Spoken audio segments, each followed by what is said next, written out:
시험인데도 공부 열심히 하고 나온 것 같습니다. 우리 청년들을 위해서도 박수 한번 치겠습니다.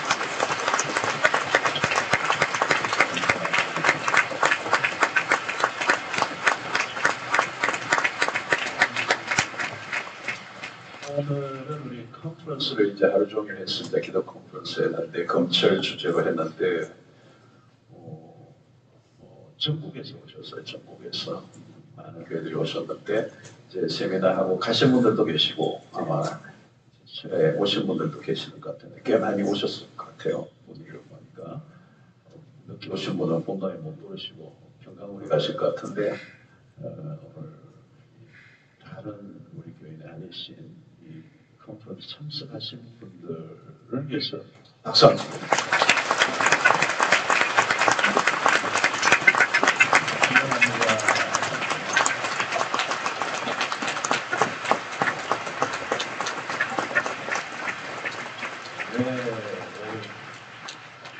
오래 치시네요. 오래 치시네요. 보니까 전국에서 오시고 제주도에서 오시고 뭐 저기 뭐 모든 우리나라 동네에서 다 오신 것 같아요. 감사하고 마지막 한 번 더 칠까요? 마스크 쓴 분들을 위해서 박수 한번 치겠습니다.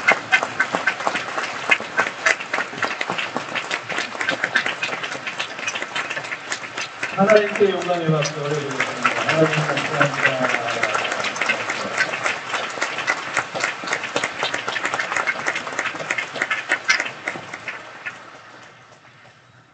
이야, 코로나 이제 끝났다 그죠? 오늘 이렇게 많이 모여가지고 코로나 이후에 우리가 지금 거의 두기가 지금 거의 없이 이제 오늘 모였는데 마스크 단디 쓰시기를 바라고. 이제 일상으로 어쩔 수 없이 가는 것 같아요. 완전히 코로나가 끝난 건 아니지만 일상으로 이제 뭐 다 마스크 외에는 거의 다 이제 다 해제된 상태고 조심은 하면서 일상으로 이제 돌아가야 되고 또 그동안 우리가 좀 많이 위축되어 있었고 마음껏 예배드리고 기도하지 못했던 것들이 있는데 이제 좀 박차를 하고 새롭게 시작을 해야 될 때. 같습니다. 우리 교회도 보니까 지난 주일 부활주일을 기점으로 해서 분위기가 완전히 다 바뀌었어요. 그래서 이제는 코로나를 잊은 것 같은 분위기들이 일어났는데 하나님께서 그동안 못 받았던 은혜, 또 좀 놓쳤던 은혜 다 회복하는 더 뜨겁게 은혜를 받고 그 은혜를 사모하는 역사의 길을 바랍니다. 자, 옆에 앞뒤 잡 인사하겠습니다. 오늘도 그냥은 못 갑니다. 그냥 못 갑니다. 응답 받고 갑시다. 응답 받고 은혜 받고 갑시다. 응답 받고 갑시다. 은혜 받고 갑시다. 자, 우리가 포스트 코로나라고 이제 그렇죠. 코로나 이후 그랬습니다. 완전히 끝난 건 아니지만 이제 일상으로 돌아가는 이때를 우리는 뉴 노멀이에요. 뉴 노멀. 새로운 일상. 그러니까 뉴라는 단어가 붙어 있는 거예요. 뉴 노멀.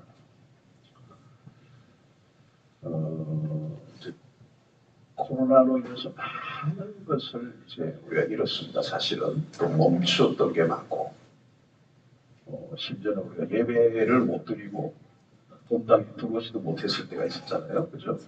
2년 동안에. 교회 문을 닫아버렸잖아요.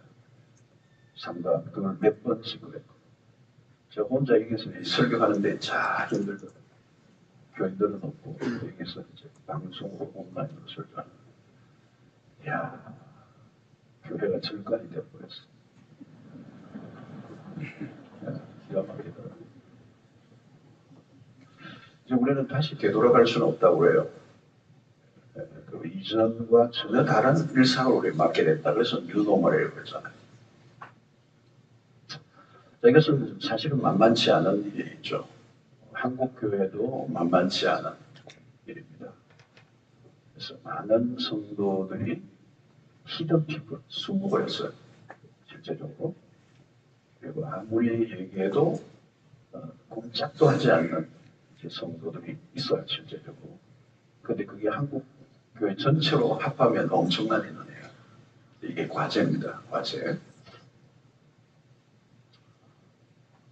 교회를 안 나오는 분들이 뭐 많다. 그것만의 문제가 아니고 2년여 동안에 우리가 정상적인 프로그램을 일상을 하지 못했기 때문에 영적인 어떤 침체들, 보이지 않는 많은 문제들을 가지고 있게 됩니다.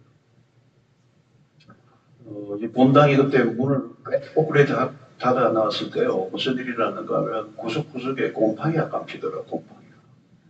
그래서 그 청소를 다 했어요. 사람이 이렇게 왕래를 안 하니까 문을 좀 열어놓고 해도 사람이 있는 게 참 중요해요. 여러분 집도 사람이 있을 때하고 없을 때하고 큰 차이가 납니다. 근데 이게 영적으로도 그렇다는 거예요. 영적으로도 우리가 계속 예배하고 계속 세배하고 계속 새벽기도 드리고 소위 말하는 영적 기름칠을 치는 거잖아요. 근데 그게 없어요. 그러면 어려우시는 겁니다. 목회자도 있는데요. 목회자도. 자, 이런 시점에서 이제 우리는 어떻게 해야 될 것인가, 한국교회의 미래는 어떻게 될 것인가, 우리는 이것이 기회가 될 것인지, 위기가 될 것인지, 이런 전망들을 다양하게 내놓습니다. 지금 우리가 해야 될 것은 딱 하나예요. 이제 오늘 사도행전 이 본문을 보고 기본으로 돌아가야 된다. 복잡하고 해법도 많고 여러 가지 이론들이 많지만 결국 우리는 교회는 기본으로 돌아가야 됩니다. 그 기본은 교회의 출발인 사도행전으로 가봐야 돼요. 그게 답이 있었다. 특별히 예수의 십자가 부활 사건 이후를 보면 제자들의 모습은 참 신통찮아요. 요즘 여러분들이 부활주일, 고난주간 부활주일 지나면서 우리가 계속 제자들의 민낯을 보았습니다. 예수님이 하셨음에도 불구하고 부활을 보고도 믿지 않는 거예요. 그리고 그 부활 이후에 그들은 신앙스러운 모습을 보였습니다. 디베라 바닷가로 고기 쪽으로 가고 베드로와 아는 사람. 그러니까 복음서 안에 멈춰져 있는 제자들의 모습은 사실은 한심해요. 갈팡질팡하고 비실비실하고 갈 바를 알지 못하는 것. 확신도 없고 믿음도 없고 그걸로 끝난다면 복음서는 사실은 굉장히 해피엔딩이 아니에요.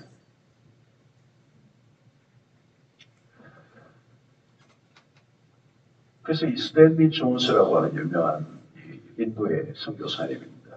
굉장한 영향력을 미쳤던 선교사인데 이분이 그런 얘기예요. 현대 기독교는 십자가와 부활 사이에 머물고 있다. 십자가와 부활 사이에 머물고 있다.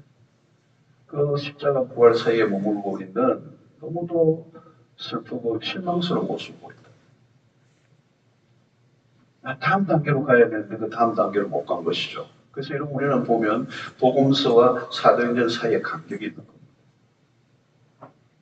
이 복음서에서 사도행전으로 넘어가야 되는 거예요. 거기에 터닝 포인트가 뭐가 있나 오늘 사도행전의 2장의 이 사건입니다. 도순절 사건입니다. 그래서 그 예수의 제자에서 사도로 넘어가는 이 제자와 사도로 좀 구분이 되는 단어예요. 이 제자는 훈련받는 예수님께서 훈련받는다는 의미가 있지만 따라다녔다는 의미가 있지만 사도는 이제 파송되는 거예요. 능력을 받고 파송되는 거예요. 이게 전혀 다른 것이죠. 새로운 단계로 가는 거예요. 이게 복음서와 사도행전의 차이, 제자와 사도의 차이. 지식적으로 습득한 것이 자신의 삶의 체화가 돼서 능력으로 나타나지 않은 단계가 복음서예요. 그것은 그냥 이론적인 것입니다.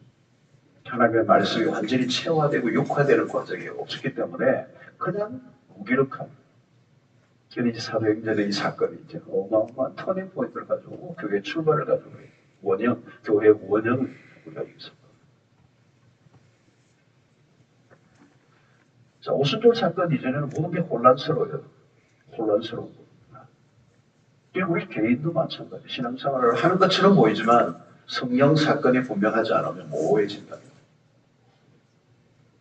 자, 그러면 우리는 오늘 일간에 오순절 사건 이전에 무슨 일이 있었는가? 자, 오늘 1장 4절을 보면 보십시오. 1장 4절. 그러니까 사도와 함께 모이사 모이다는 말이 있어요. 그들에게 본바에 이르시되 예루살렘을 떠나지 말고 네게서 들은 바 아버지께서 약속하신 것을 기다리라. 이게 굉장히 중요한 예수님의 제자들이 하신 말씀입니다. 근데 이게 첫 번째는 사도와 함께 모이다는 거죠. 1장 6절에 보면 그들이 모였을 때에 1장 15절에도 1장 15절 넘어가면 모인 무리의 수가 약 120명이나 되더라. 2장 1절 오순절날이 이미 이름에 그들이 다 같이 한 곳에 모였더니 그랬어요. 모였더니 2장 6절에 이 목소리가 남에 큰 무리가 모여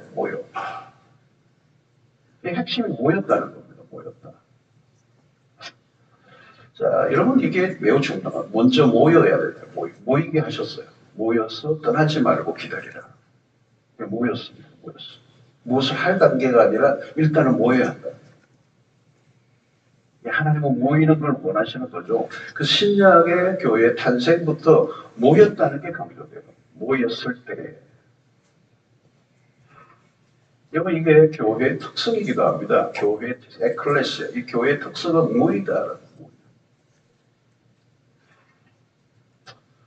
그런데 여러분 당시에 모인다는 건 굉장히 위험한 일이었습니다. 뭐냐면 예수님이 십자가에 죽으신 지 얼마 안 되는 흉장의 예술로 사라진 지 얼마 안 되는 다시 말하면 예수를 십자가에 매달 만큼 굉장히 스슬프른 이 로마의 권력과 종교 지도자들의 탄압과 위협이 있는 때라는 거예요. 이게 지금 예수를 따르는 사람들을 주목하고 있는 아주 예의주시하고 있고 잘못 행동만 하면 오버하면 체포하고 죽일 수도 있는 가능성이 있는 위협적인 환경. 그때 이제 모였다는 거죠.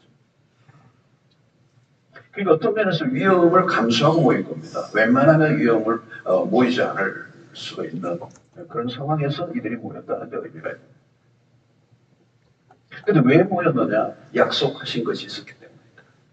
1장 4절의 말씀이죠. 사도와 함께 모이셔 그들에게 본가에서 예루살렘을 떠나지 말고 내게서 들은 바 아버지께서 약속하신 것을 기다리라. 이 말씀이 제자들이 꽂힌 겁니다. 꽂힌 거죠. 보통 때는 이게 안 들어왔을 텐데 지금 자신들의 처지가 너무 절박하기 때문에 이 예수님의 말씀이 부활하신 예수님의 말씀이 꽂힌 거예요. 떠나지 말고 여기 모여있으라. 기다리라. 여러분 성도는 이 교회는 오늘도 마찬가지예요. 함께 모여야 합니다. 모여야 돼요. 네. 기독교는 홀로 산 위에서 돌을 닦는 종교가 아닙니다. 일단 모여야 돼요. 잘 모이는 거죠. 요즘 선교적 교회를 이야기합니다. 미셔널 처치라는 얘기하는데 흩어지는 교회예요. 그러나 여러분 먼저 모여야 합니다. 모이지 않았는데 어떻게 흩어질 수가 있겠습니까? 그냥 흩어지면 그건 흩어지는 게 아니라 없어지는 겁니다. 처음에는 예수님의 십자가 사건으로 제자들이 어떻게 뿔뿔이 흩어졌습니다. 그 사람들을 모은 것이죠. 여러분 교회도 분립이 있고 분리가 있습니다. 분립은 재생산이고 분리는 해체입니다. 선교사도 교회로부터 파송을 받는 게 있고 혼자 가면 그걸 파송이 아니죠. 파손.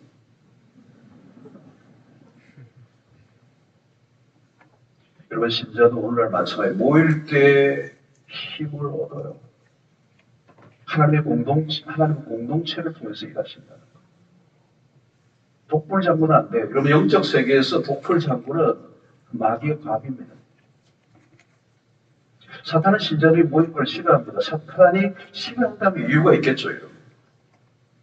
사탄은 우리보다 눈치가 빠릅니다. 성도들이 모이면 사탄이 긴장을 하는 것입니다.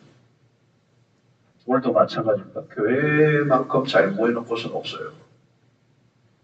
그러니까 오늘 이 코로나19가 이 교회의 이 모임에 심각한 타격을 준 건 사실이에요.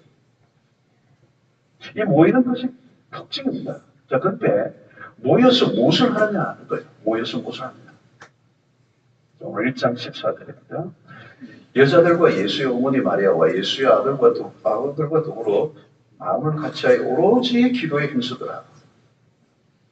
여기 핵심은 오로지 기도에 힘쓰더라. 여러분 여기 오로지가 중요해요. 오로지. 여러분 누가 오로지 기도에 힘쓰는가? 마가의 다락방에 모인 사람들은 지금 절박한 겁니다. 절박해요. 절박해요. 이들은 더 이상 제자들은 지금 예수를 따르는 사람이 물러갈 곳이 없어요. 갈 곳이 없어요.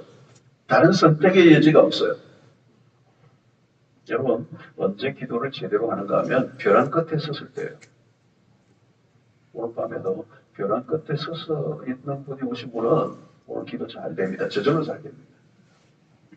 뭐 반주 안 해줘도 되고 그냥 주변에서 막 참고 끼어서도 나는 지금 살아야 돼. 내가 벼랑 끝에 섰기 때문에. 나의 기대하던 것들이 다 사라져 버렸을 때 지금 제자들의 모습이 120명의 문도들이 다 기대가 사라지고 믿을 구석이 아무것도 없고 이제 하나밖에 없어요. 하나님이 위로부터 내리시는 그 은혜가 없으면 죽는 거잖아요. 오로지 이제 기도밖에는 다른 길이 없는 거예요. 여러분 인간은요 조금이라도 믿을 구석이 있으면 기도가 옆으로 셉니다. 자꾸 세요. 기도는 누구나 합니다. 근데 오로지는 달라요. 전심으로. 기도는 하긴 하는데 여러분 오늘 우리의 기도의 약점이 뭔가 하면 기도가 산만하다는 거예요. 산만해. 오로지 기도에만 힘쓰지 않는다는 거예요. 여러분 오늘날 기도의 약점입니다. 산만하다는 거예요. 기도에 있어서 여러분 중요한 게 뭐냐면 집중력입니다. 집중력. 고도의 집중력입니다. 그런데 우리는 집중하지 못하게 하는 것들이 오늘날 이 문화적으로 너무 많은 거예요. 특별히 뭐가 있습니까? 여러분? 스마트폰, 핸드폰. 그것도 뭐 요즘 휴대해야 돼요. 늘 문자 오고 가고, 늘 그걸 들여다보고, 요즘 넷플릭스까지 있고. 그래서 이게 산만한 거예요. 집중하고 싶어도 집중이 안 되는 거예요. 여러분, 마가의 다락방에 모인 120명은 기도만 했어요. 기도만. 지금. 이 정황으로 보면 기도 외에는 다른 걸 하는 거예요. 모여서 기도만 한 거예요. 회의한 게 아니에요. 전략 세운 게 아닙니다. 무슨 기획, 대책회의 이런 거 하지 않은 게 아니에요. 그들은 오로지 기도에 임합니다. 여러분, 우리 교회가 회의를 잘해요. 회의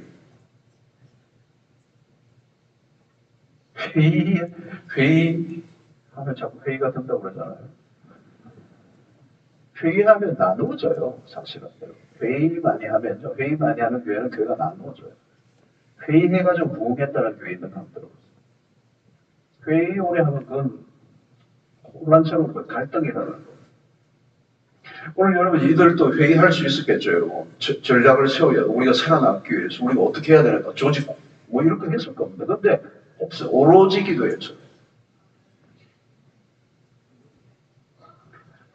여러분 우리는 기도만 하는 것은 무엇인가 부족하다고 생각합니다. 기도 말고 다른 무엇인가 해야 된다고 생각합니다. 그래서 무엇인가를 하기 위해서 기도합니다.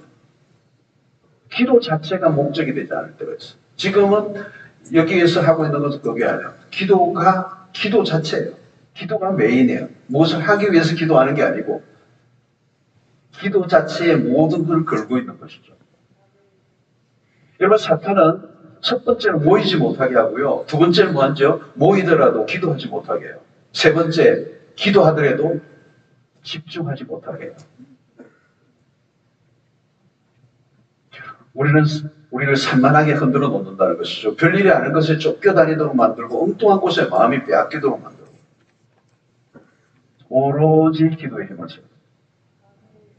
하늘의 능력을 맛보려고 하면 기도에 집중해야 된다는 거예요. 예루살렘을 떠나지 말고 아버지께서 약속하신 것을 기다리라. 오로지 그게 하나에만 꽂혀서 제자들은 그 말을 알아들었던 거죠. 그래서 떠나면 안 된다는 사실을 알고 그들은 아침 먹고 기도, 점심 먹고 기도, 저녁 먹고 기도, 계속 그들은 기도밖에 하지 않았던 거죠. 왜 제자들 목이 말랐습니다. 그들은 처절한 실패를 경험한 이후에 절망을 맛본 이후에 그들의 태도가 달라진 겁니다.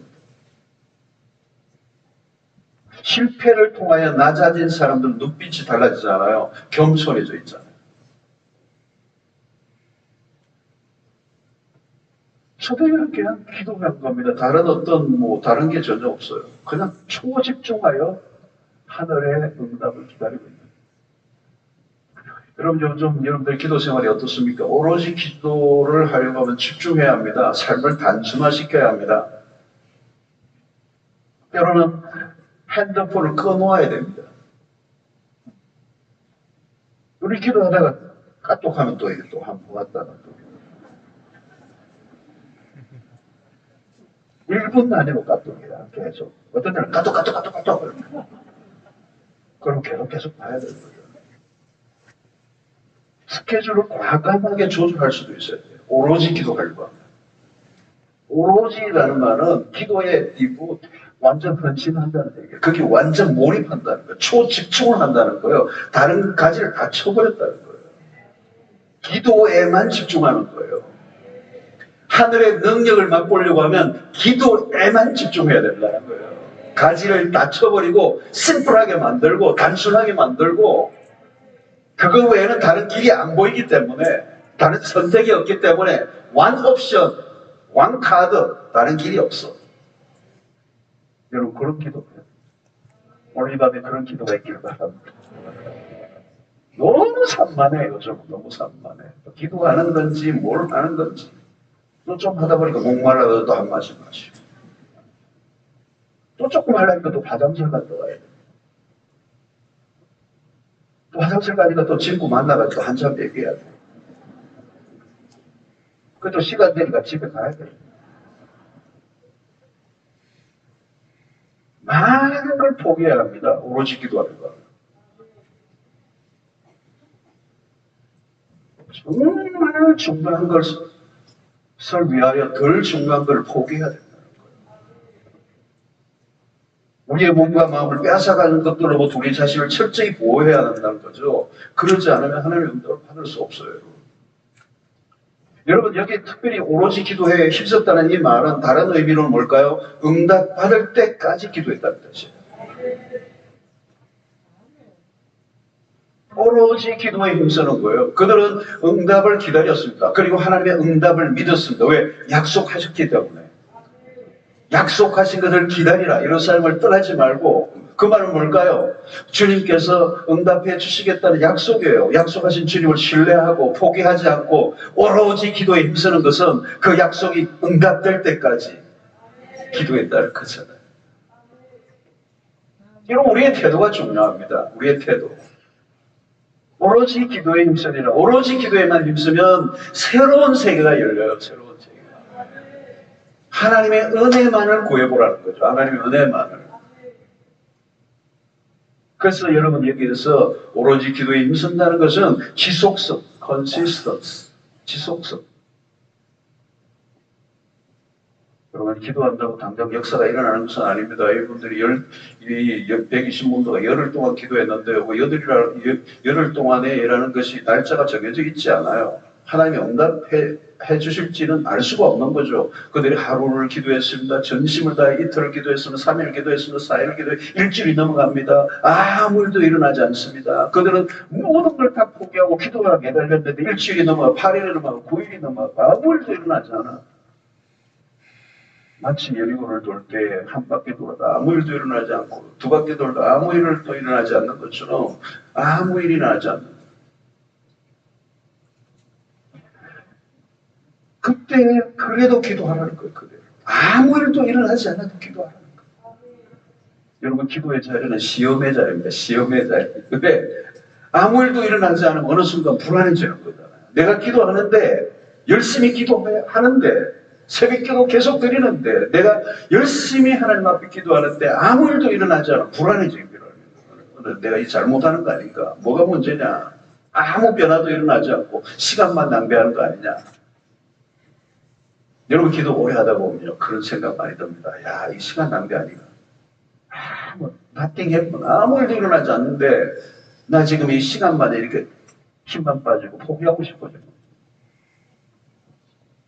여러분 오로지 기도에 힘쓴다는 것은 기도에 있어서 인내를 가지라는 거예요. 인내를 가지라. 인내하라. 인내하라. 포기하지 마라. 끝까지 지속해라. 하나님의 역사는 어때요? 오로지 기도에 힘써라.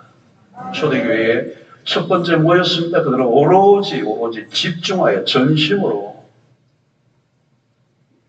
다른 것을 다 바지를 치고, 저는 오늘날 우리의 신앙생활에도 이 전심을 향하여 초집중하여 하나님과 나와의 관계 속에 모든 걸 제거하고 완전히 기도에만 집중하여 하나님 앞에 나아가면 하나님의 은혜를 주실 줄로 믿습니다.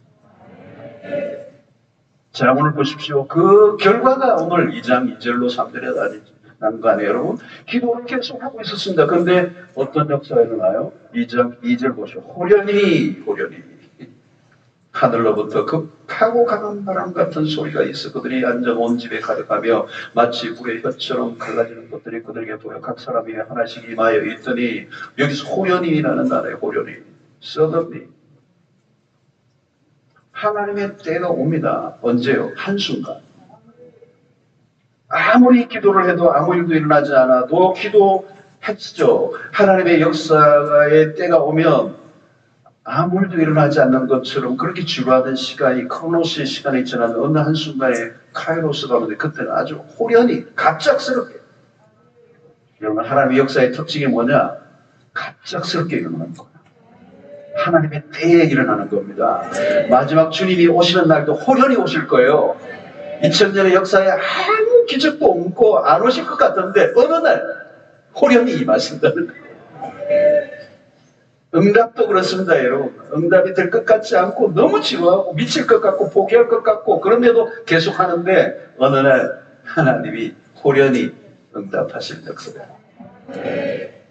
그때는요 급하고 강한 바람처럼 다가오시는 거죠. 우리는 기도할 뿐이고 응답은 하나님의 때에 하시는 것입니다.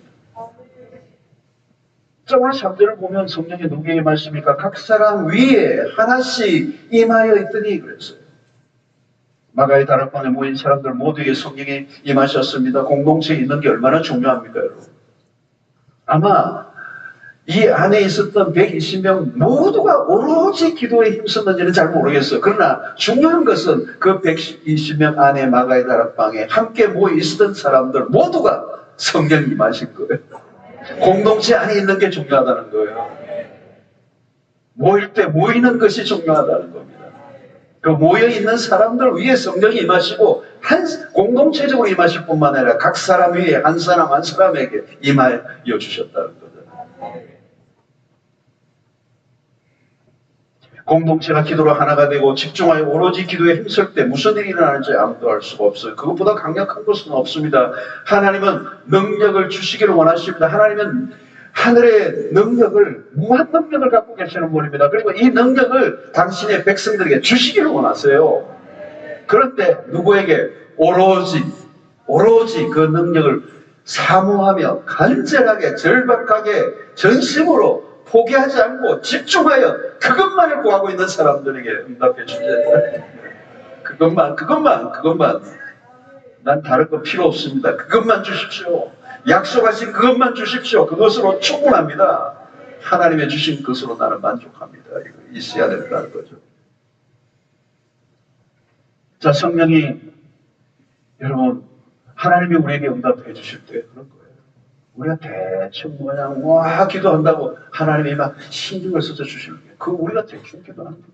전심을 다했습니다.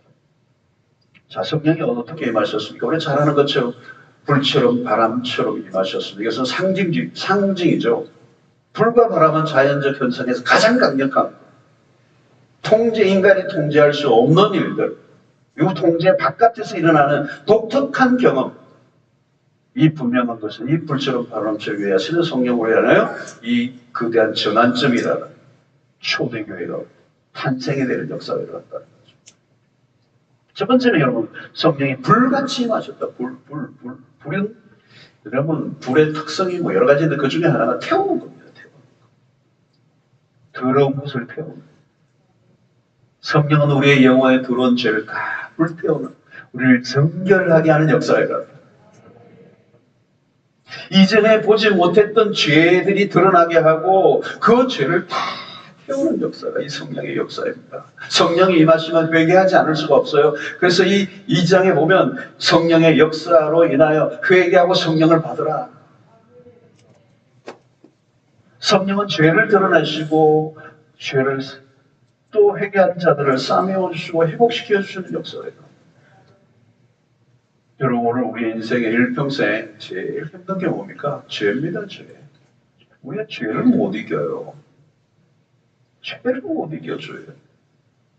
여러분, 죄를 얘기하면 좀 모호한데 죄 안으로 들어가면 우리 영어도 S-I-N이듯이 그 I가 문제야. I. 중간에 있는 I. 에고, 자중심, 다르게 표현하면 이기심대로 살아가더만. 그 죄가 가장 뚜렷하게 드러나는 형태가 뭐냐면 이기심이에요. 이기심. 자기 중심대로 살려고 하는 거예요.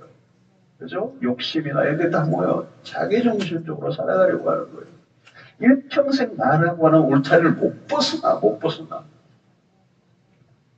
그 자기를 만족시키려고 하고, 자기의 욕망을 채우려고 하고, 자기의 배를 채우려고 하고, 자기의 모든 좋은 대로 추구하려고 하는 이거. 그래서 일평생 나를 위해서 내 모든 걸 다 바쳐버리는 거죠. 뭐 있는 거 없는 거 다 자기를 위하여, 자기를 위하여. 죄의 속성이에요, 이기심. 그러니까 여러분, 이 죄를 이기지 못하면요, 우리의 삶의 모든 에너지를 다 엉뚱한 곳에 다 쏟아부는 거죠. 여러분, 죄는 인생의 집중력을 잃어버리게 만듭니다. 목적을 상실하게 만듭니다. 결코 허무한 인생이 되고 만다는 거죠. 죄의 힘은 강력한 겁니다. 여러분, 한마디로 실패 인생을 살게 합니다. 자기가 살고 싶은 인생을 살지 못하게 하는 게 죄입니다. 끌려다니는 거죠. 늘 바닥을 긁게 될 것입니다. 무한 반복이죠. 앞으로 나갈 수 없어요. 이런 죄를 지으면 인생이 앞으로 못 나가는 겁니다. 일평생 반복입니다. 쳇바퀴 돌듯이 죄를 짓고 또 짓고 또 짓고. 그런데 성령이 임하시면 이 죄가 힘을 잃어버려요. 자아가 힘을 못 써. 죄의 힘도 약화돼. 성령이 임하시니까 이기심이 죽어버려. 그리고 여러분, 사도행전이라는 가장 뚜렷한 사건 가운데 하나가 뭡니까? 유무상통하는 거예요. 자기의 재산을 팔아 가난한 집에 주는 역사가 일어나요. 이기심이 해체돼 버렸어요. 여러분, 우리의 인생의 관계가 왜 힘든 겁니까? 이기심이 다 살아있으니까 그런 거 아니에요. 다 자기중심적이야. 해석을 해도 다 자기중심이야. 상처받는, 왜 상처를 받아요? 다 이기심이에요. 희한하게 교회는 상처받은 사람은 있고 준 사람은 보이지도 않아. 혈과 육이 죽어야 내 삶이 살아나는 거예요. 하나님의 백성답게 살아가고 우리의 삶의 에너지가 엉뚱한 곳에 낭비하지 않고 하나님의 말씀을 따라 살아갈 수 있는 에너지가 생기는 거죠. 이 성령이 임하셔야 된다는 거예요. 그러니까 성령이 임하시면 죄의 힘이 죽고 혈과 육이 죽으니까 하나님의 뜻대로 살게 만드는 에너지가 일어나면서 인생이 뒤로 가는 게 앞으로 가는 새로운 삶이 시작이 되는 거예요. 그래서 나라는 존재는 점점 작아지고 스몰 내 삶을 통해 예수 그리스도가 점점 커져가는 역사입니다. 내 소욕이 자꾸 죽어지니까 내 주장이 자꾸 작아져야 하나님의 말씀이 더 강하게 드러나는 인생을 살아가게 되는 것입니다. 여러분, 죄와 싸워서 이길 사람 아무도 없습니다. 그러나 성령이 임하시면 죄는 힘을 잃어버려요. 죄가 전에는 내가 게임이 안 돼서 100전 100패했어요. 그런데 성령이 마시면 이제는 죄가 우리 앞에서 힘을 못 씁니다. 너는 이기는 능력이 임하는 것입니다. 죄의 족이 아니라 의의 족이 되는 것입니다. 여러분, 이 불은 뭐예요? 번져나가는 겁니다. 중요한 것은 강력한 거예요. 불의 속성, 옮겨붙는 겁니다. 산불을, 요즘 산불이 많이 났잖아요. 산불이 많이 났는데 소방서가 아무리 불을 끼얹어도 계속 번져나가는 거예요. 불과 바람이 만나니까 막을 길이 없는 것이죠. 불이 타면 막을 길이 없어요. 여러분, 성령도 마찬가지예요. 불이 붙으면 이게 아무도 못 몰려요. 확실하게 포가 나가고 아무 일도 일어나지 않았던 그냥 평범하게 살던 사람에게도 성령이 임하시면 이제 역사가 일어나는 거 확실하게 표본하는 겁니다. 그 열기가 주변으로 전달됩니다. 여러분 오늘도 성령이 임하시면 내 옆에 사람이요 영향을 받아요. 내가 성령이 임하셔서 찬양을 해보세요. 옆에 사람들이 느껴요. 기도를 하는데요. 느껴요. 다른 사람이 기도를 하는데 느껴요. 이번 주 부활절에 우리 학생들이 막 기도를 하는데요. 와, 어떤 애는 진짜 불받은 애더라고. 그러니까 나중에 내보니까 걔를 막 감동했어요. 이게 뭐 보통 기도가 아니에요. 그러니까 여러분, 불의 특성입니다. 옮기는 겁니다. 영향을 주는 겁니다. 임팩트를 주는 겁니다. 인플루언스, 전염이 되게 하는 겁니다. 오미크론보다 더 전염력이 강합니다. 막 옆으로 막 던져버립니다. 이게 불입니다, 불. 여러분, 이게 나만 가지고 비밀스럽게 이렇게 내가 이렇게 할 수가 없어요. 그 터져버리니까 말이 나오고 뭐 표정이 나오고 내 행동에서 다 표현되고 주변에 영향을 주는 거예요. 여러분 보십시오. 지역적으로 확산되잖아요. 예루살렘과 온리도와 사마리아 땅끝까지 막 번져나가는 거잖아요. 가로막고 있는 사마리아도 넘어버리는 거잖아요. 국경도 넘어버리잖아요. 그게 불이에요, 불. 그래서 여러분 우리 그룹이 하나 있는데 사랑방이 있는데 이 사랑방에 불이 붙으면 그 사랑방으로 끝나지 않아요. 그분들이 또 어디로 가가지고 뭐 불 붙이는 거예요. 뭐 사건이 일어나고 막 그게 막 더 커지는 사회 구조를 바꿔놓고 시스템을 바꿔놓고 막 그냥 이 법제화하는 것까지도 막 영향을 주고 나라에 영향을 주고 뭐 직장은 말할 것도 없고 들어가면 그 직장의 문화를 바꿔놓고 온갖 잡담과 음란 패스를 하던 그런 문화가 완전 내가 들어감으로 그 그룹이 들어감으로 막 변화가 일어나서 막 그냥 새로운 역사가 일어나고 거룩한 파장이 일어난다는 거예요. 파장. 파문이 막 일어나는 거예요. 그 어떤 한 공동체가 변화가 일어나면 그 공동체가 그 주변에 파장을 일으키는 역사. 이게 불이 임하면 그렇게 되는 거죠. 저는 여러분들의 삶과 여러분들의 그룹에서 여러분들의 교회 안에 그런 역사가 일어나게 되기를 축원합니다. 하나님의 역사는 꼬리꼬리를 물고 일어나야 된다는 거죠. 영향을 준다는 것입니다, 여러분. 불이에요, 불. 불은 그냥 그 촛불이죠, 여러분. 산불이 나면 이건 도중에 있을 때 이 8차선 도로도 뛰넘더라고. 불이 붙으니까요. 어떤 호주는 기름기가 있는 나무들이 많습니다. 그 나무 위에 막 기름이 나와요, 여름에는. 막 뿜어 나오는 것도 있어요. 깡추리에 보면. 근데 이제 불이 붙으니까요. 기더라고요. 무슨 소리가 나면 딱 하면서 막 불이 휘 날아가가지고 도로를 넘어가가지고 막 번지는데 아무도 못 말려. 성령이 오늘 우리 가운데, 우리 민족 가운데, 교회들 가운데, 여러분들 그룹 안에 여러분들 개인에게도 그런 역사가 일어나게 되기를 축원합니다. 성령은 바람으로 비유되고 있잖아요. 바람은 숨, 호흡, 생기로도 비유됩니다. 흙으로 사람을 만드시고 생기를 그 코에 불어넣으면 생명이 되었다. 바람은 곧 생명을 의미하는 거예요. 성령의 역사가 일어나는 곳에 생명의 역사가 일어나는 거예요. 에스겔서 37장의 말은 해볼 때 일어나 군대가 되는 것처럼 성령의 바람이 불고 말씀의 바람이 불 때 생명의 역사, 무기력히 한 자들이 일어나고 교회를 일으키고 봄바람이 불면 여러분 얼어붙은 땅을 다 녹여버리고 온 땅에 풀이 막 돋아나고 들꽃이 만발하는 역사예요. 누가 그랬어요, 여러분? 그냥 바람이 불었는데, 봄바람이 불었는데, 땅을 다 얼어붙이, 다 녹여버리고, 그 속에서 그냥 있던 씨앗들이 다 살아나서 그냥 꽃들이 피어나고, 풀들이 자라나는 역사가 일어나는데, 이것은 누가 심어서 나는 것이 아니라, 바람이 부니까 그런 역사예요. 사람이 할 수 없는 일이에요. 살리는 역사예요. 세상은 죽은 영이 가득하지만, 성령의 바람은 불면 살리는 역사가 일어나요. 여러분, 이 바람의 특징이 뭡니까? 공간의 지배를 받지 않습니다. 어디에 슬리프로 어디로 가는지 알 수가 없습니다. 이게 말은 우리가 계획했던 대로 일이 벌어지는 게 아니에요. 우리가 계획했던 대로 돌아가지 않는다. 전혀 예상하지 않는 방식으로 일들이 막 터져나오는 거예요. 성령이 우리를 어디로 데려갈지 알 수가 없어. 내 인생을 어디로 데려갈지 알 수가 없어. 여러분, 성령이 오늘 우리 가운데 바람처럼 임하시는 역사가 있기를 되기를 축원합니다. 늘 빤한 인생이 아니고 전혀 계획하지 않았는데 성령이 우리의 인생을 전혀 다른 방식으로 데리고 가시고 다르게 일하시는 역사가 일어난다면 여러분, 날마다 우리는 그 앞에 흥분하고 가슴이 뻥뻥 뛸 거예요. 새로운 일이 일어나게 된다는 거예요. 길을 새롭게 여신다는 거예요. 한 번도 경험해보지 못했던 일들을 일으키시고 경계선 안에 갇혀있지 않게 하시고 바람이 불어와 어디론가 우리를 데리고 가시고 당신의 뜻을 목적을 이루시는 역사가 일어나게 됩니다.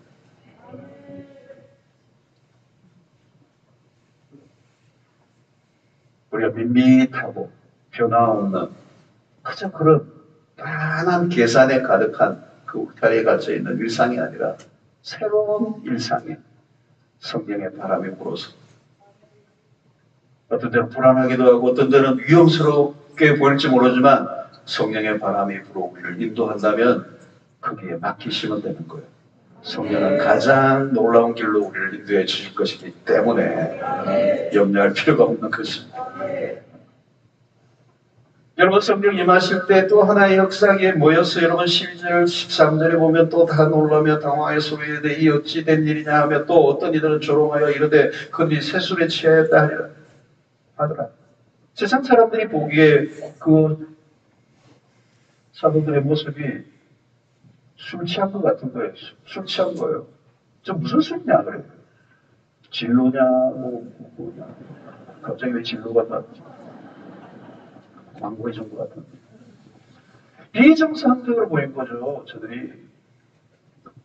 여러분, 예수님도 공생애 동안에 사람들로부터 미쳤다는 소리를 들었습니다. 예수님의 동생들조차 이해하지 못했습니다. 미쳤다는 거예요. 그래도 오늘 1장에 보면 120명 안에 누가 들어 예수의 아우들이 들어와 있어요. 여기 120명 안에. 예수님 미쳤다고 하던 친구들이 다시 들어왔어요. 여러분, 은혜를 세게 받으면요, 표가 나요. 표가 나요. 근데 약간 이상해요. 사실 오늘도 여러분 철학에 대해 오는 게 보면 안 믿는 사람들 입장에서 보면 약간 이상한 거예요. 맛이 같다. 여러분들 뭐 안 믿는 주변의 형제나 뭐 남편이나 뭐 이런 분들이 야, 이 밤에도 잠 안 자고 가는 거 보니까 너 맛이 많이 갔네. 그걸 오신 분이 계실 거예요. 적당히 믿어라. 많이 빠졌네. 미치면 안 된대. 뭐 이러면서. 야, 이제 밤에도 가네, 밤에도. 뭐 이러면서. 또 어떤 분은 그래. 너 목사 만나러 가나? 뭐 이러고.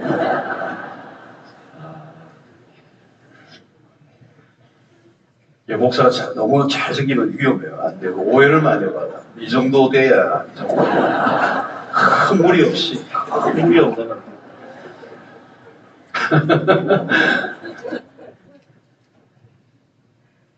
야, 약간 미친 줄 알았는데 많이 미쳤네. 여러분, 성령 충만하면 시비 거는 사람들 나와요. 시비 거는 사람들. 그러니까 성령에 취하면 이렇게 그렇게 되는 거죠. 주변의 사람들이 그게 아부노말에 너무 비정상적으로 보이는 거예요. 근데 그게 그 얘기를 들어야 정상인 겁니다. 미치는 거예요. 새술에 취했다는 말은 거죠. 성령에 취하는 것 같아요.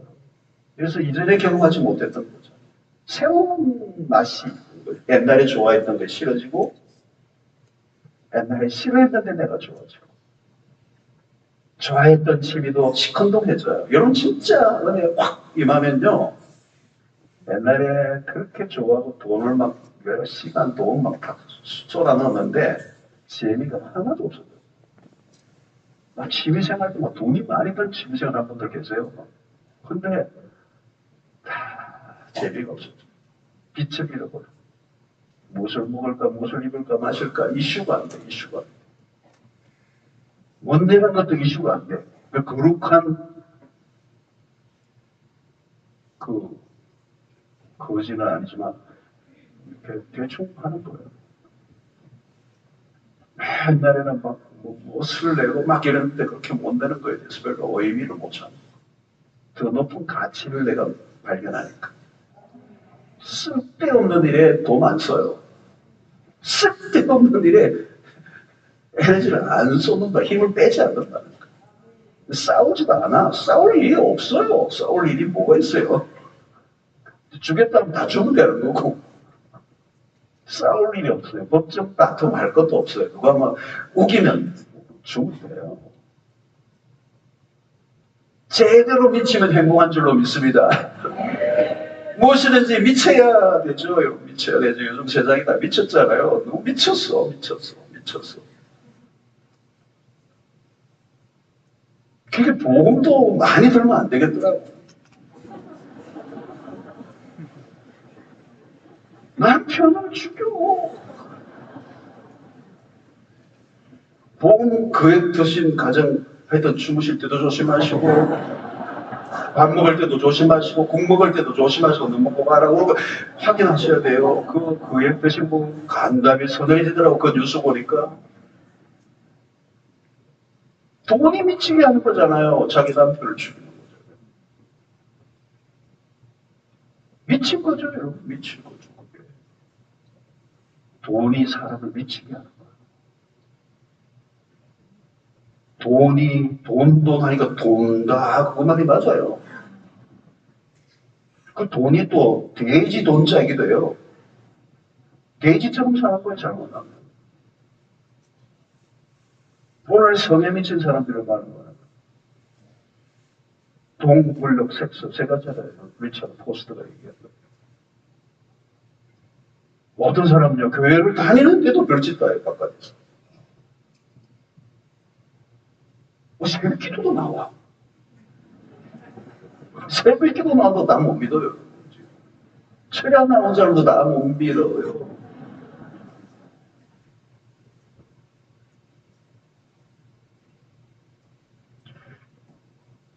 여러분 중독, 요즘 중독도 심각하잖아. 다 미친 거잖아. 잘못 미치는 것들이 많아. 어떻게 이기죠, 여러분? 예수 중독. 성령에 취하는 방법밖에 없어요. 세술에 취한다는 거예요. 맞아요, 여러분. 세술이에요. 성령의 술에 취한 거예요. 그게 취하면 우리의 지력과 감정과 의지력이 성령에 의해서 완전히 조절돼요. 고도의 컨트롤이 되는 거예요. 성령이 마시고 성령이 역사하시면 고도의 컨트롤이 돼요. 셀프 컨트롤이 돼요. 스탑하면 딱 스탑하는 거예요. 그만하면 그만하는 거예요, 여러분. 왜? 성령이 완전히 압도적으로 나를 주관하고 통제하고 있기 때문에. 오늘 여러분과 기도하셔야 돼요. 불처럼 바람처럼 성령이 마시는. 여러분 성령이 마시면 내가 하는 게 아니에요. 내 안에 계신 성령이 하시는 겁니다. 그러니까 결국 헌금도 내 힘으로는 못해요. 성령이 마셔야 하는 거지. 내 힘으로 하면요. 내 돈, 내 돈, 내 돈. 뭐 자기 돈이에요. 성령은 가장 좋은 선택을 하게 해요. 가장 좋은 길로 우리를 이끌어주세요. 위험한 길로도 데려가지만 그것이 위험하지 않아요. 성령이 우리를 가장 선한 길로 인도하신 것을 우리가 믿기 때문에. 성령은 우리를 억지로 그냥 강요하시지 않고요. 기쁨으로 감당하게 하세요. 이게 미친 겁니다. 미친 거. 여러분 적당히 믿어라. 그런 말에 속지 마시기 바랍니다. 여러분 미쳤다는 소리를 들으셔야 돼요.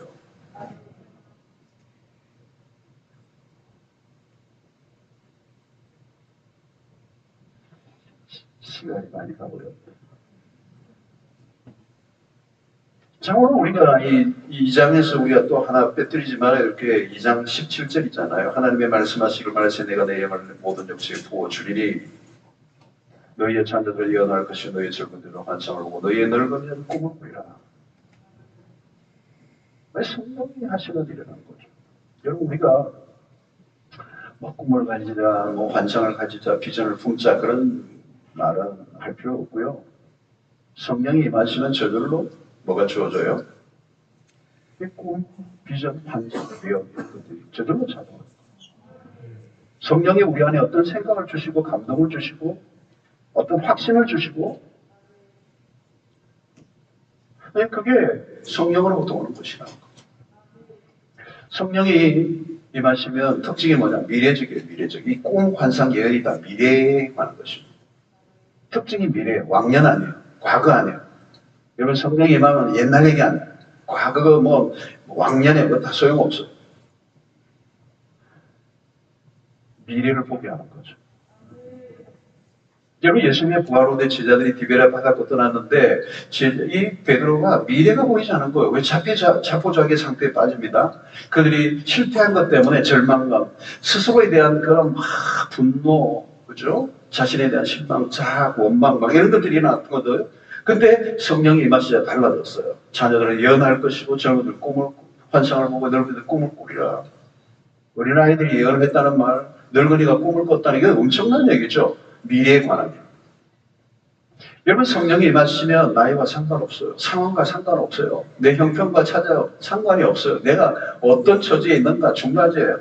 모든 계층, 모든 남녀 여종, 모든 계층, 자녀들, 젊은이, 늙은이, 모든 사람, 남자, 여자 할 것 없어요. 모든 육체. 성령이 임하시고 우리를 미래로 데리고 가는 것이고, 우리의 삶의 지경이 넓고 높고 확장되는 거죠. 예루살렘 모든 유대와 사마리아 땅끝까지 이를 뿐만 아니라 우리의 삶의 폭이 넓어지고 스케일이 커지고 폐쇄적인 삶을 살지 않고 와이드해지고 이웃과 단절된 삶이 아니라 이제는 열려진 삶으로 살아가는, 그래서 우리의 삶의 미래를 바라보는 안목이 활짝 열리고 생각이 넓어지고 무엇인가 시원시원해지는 역사예요. 성경은 우리의 생각과 상상 속에서 꿈을 주십니다. 거룩한 상상을 하게 하십니다. 무언가 새로운 생각을 계속하게 하십니다. 그냥 생각이 아니에요. 어떤 특별한 생각에 계속 머물러 있게 하시는데 그게 비전이란 말이죠. 성령이 주시는 생각은 계속 자라게 되고 생각이 확장되고 선명해지고 과거로 돌아가는 것이 아니라 앞으로 나아가는 것입니다. 무엇인가 기대하게 하고 흥분되게 하고 얼마나 많은 지혜가 생기고 아이디어가 들어오고 인사이트가 생기고, 여러분 비전을 가진 사람들, 이 성령으로 인하여 온 비전을 가지고 있는 사람들끼리 만나면 신이 나 있습니다. 미래지향적이고 긍정적이고 밝고 희망적이고 늘 새롭고 가슴이 뛰는 거예요. 대화를 해도 마찬가지. 여러분, 그런 사람들이 친구지간에도 만나면요, 친구인데도 대화하는데 적고 싶은 게 많아. 야, 친구야, 자만히 있어. 내가 더 적어야 되는데. 요즘 성령이 충만하네. 이 보통 얘기가 아니다. 꿈을 가진 사람들이 그런 거예요. 성령이 임하실 때 변화가 눈에 확연하게 띄고요. 꿈은 가만히 있지 않게 해요. 파도를 치게 하는 겁니다. 여러분, 사도행전이 움직이는 책이잖아요. 역동적이고 동사적이고. 성령 안에서 여러분 기도해 보십시오. 분명히 달라요. 성령 안에서 기도하시면요, 생각이 자꾸 떠오릅니다. 여러분, 사업하는 분 계세요? 여러분, 오늘 이 말씀을 따라 집중하여 기도하고 성령이 임하시고, 그럼 여러분들의 사업에도 하나님의 지혜를 달라고 하면요, 역사가 일어나는 거예요. 그걸 사업을 통하여 내 먹고 사는 문제가 아니라 하나님의 나라를 위해서 내가 헌신하겠다는 분명한 결단을 가지고 기도하고 집중하면 내 영이 맑아져서 다른 사람이 보지 않는 것을 보게 하시고 기이한 것을 깨닫게 하시는 역사가 일어나게 될 줄로 믿습니다. 여러분, 그렇게 할 때는 여러분, 우리가 그저 현실의 만족으로 만족해서는 안 되는 거예요. 어떻게 하면 그냥 별일이 없는 인생으로 살 것인가. 직장에서 해고당하지 않는 수준으로 그냥 20년 동안 잘 버티고 살았습니다. 이 정도로 얘기하면 안 돼요, 여러분. 버텨요, 버티기는. 그것은 세상의 사람들이 얘기합니다. 여러분, 성령이 마시고 우리를 가만히 두지를 않아요. 비전을 가지고 살면 이상한 일들이 막 일어나는 거예요. 내가 계획하지 않는 일들이 터지는 것입니다. 나의 생각과 다른 일들이 일어나는 것입니다. 내가 밥 벌어먹으려고 하는 것이 아니고 하나님이 하신 일이 있는구나라고 하는 것을 깨닫게 되는 거예요. 감을 빨리 잡아야 되는 것이죠, 여러분. 여러분, 어떤 사람은 내가 사업을 시작하고 나서 비전을 만드는 게 아니에요. 먼저 비전을 가지고 사업을 하는 겁니다. 기도하고 하나님의 영이 임하셔야 되는 거예요. 큰 차이입니다. 직장에 들어가서 비전을 붙잡는 게 아니에요. 비전을 먼저 붙잡고 설정하고 직장을 찾아야죠. 그러면 하나님이 그 속에서 인도해 주시는 것을 만나게 되는 거죠. 저는 비전, 하나님의 주신 이런 비전과 꿈과 환상이 없는 사람들은 연봉 많이 주고 수입이 많은 곳을 따라갑니다. 돈 따라가는 겁니다. 그러면 언제 어떻게 어디에서 걸려서 넘어지고 깨질지 아무도 몰라.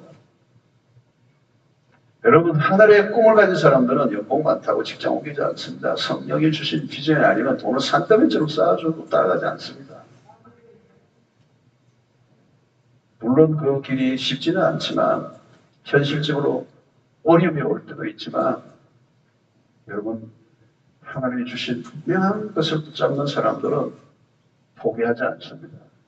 성령의 인도를 받고 가는 거죠. 환란이 오고 어려움이 와도 이겨낼 수 있습니다. 여러분, 요셉을 보십시오. 마치 집중 포화를 맞은 것처럼 그 삶이 얼마나 어려웠습니까? 그런데 그 잿더미 속에서도 아직도 남아있는 게 요셉 안에 꿈이에요. 꿈. 하나님이 주신 꿈. 그 꿈이 계속 그를 일으키는 거죠. 일으키는 거죠.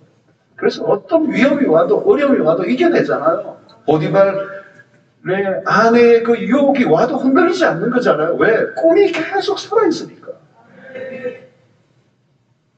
사랑하는 성도 여러분, 오늘 이 밤에 우리에게 주신 이 말씀, 오늘 우리 시대에 필요한 것은 불과 바람이에요. 불과 바람.